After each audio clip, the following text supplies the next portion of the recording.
Using Word effectively. Word 01, show hide. One of the biggest problems that I see when people are using Word is that they don't understand why things are happening. They don't understand why text is in a certain position or why it doesn't behave the way that they expect it to. The best way of identifying these issues is to use the Show Hide button, which I've indicated here on the ribbon. If we switch the Show Hide button on, it shows all of the non-printing characters immediately. So you can see where a space has been pressed, where a tab key has been pressed, where Enter has been pressed, all of these non-printing characters. When that's not on, you're working blind. You don't understand how this text reached this point, how this text reached this point, etc. So by switching it on, I can see a series of spaces here. So if I type something, the text is going to move on to a new line. There's a series of tabs here, followed by a few spaces. Again, if I type something there, it's going to move on to a new line. But this one is actually set up correctly, and at some point at a later lesson, I will teach you how to do that. But if I type something before this, it doesn't have any impact. It takes up some of the space that was made available by the tab. There are other non-printing characters as well, things like a line break. This is a line break here. It's a manual line break. It has the difference from a normal enter that it will let you use single spacing. And a manual line break is put in by using Shift and Enter. So Shift and Enter will force that onto a new line break. It's the same paragraph, so the paragraph mark appears at the end of it.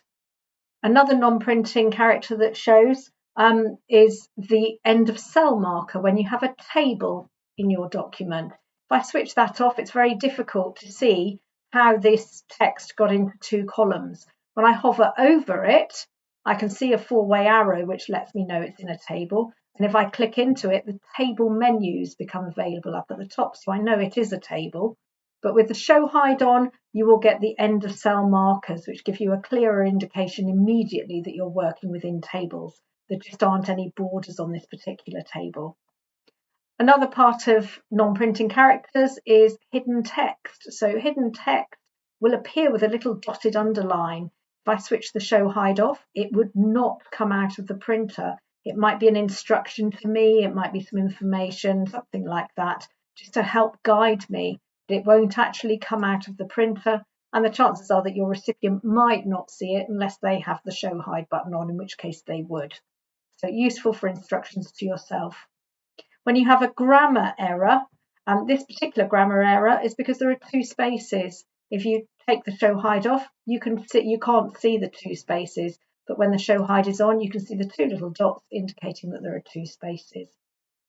The Show Hide will also show you page breaks, so I can see why this text is on a new page because there's a page break in between.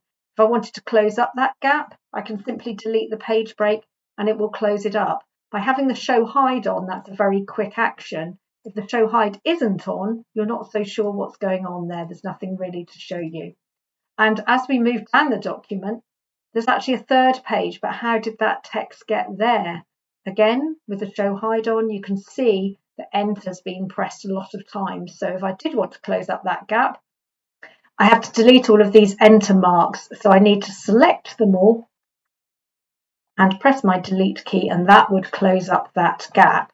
It's not the best way of putting something on a new page because if additional text is added or text is taken out, it can change the pagination completely. A page break is a much more robust way of starting a new page.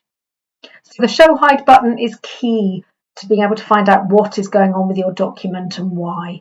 So I highly recommend that you use it. Don't have it on when you're trying to read your text. It's much better if it's switched off and you can actually read the text without all the spots and dots and squiggles. But it is much more useful to have it on when you're actually working in Word to understand why things are doing what they're doing.